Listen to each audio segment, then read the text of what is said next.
In the heart of the Middle East, a shadow war has erupted into the open. For decades, a silent conflict simmered between Iran, Israel, and the United States. But now, the rules have changed. It began with a strike in Damascus, a move that echoed across the region. Iran's response was unprecedented direct assault, lighting up the night sky with drones and missiles.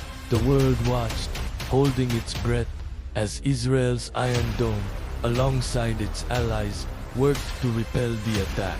Leaders exchanged sharp words, drawing lines in the sand, while global powers scrambled to de-escalate a situation teetering on the brink.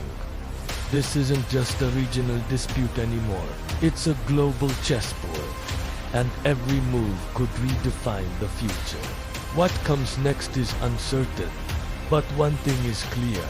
The world has entered a new and dangerous chapter. Stay tuned as this story unfolds.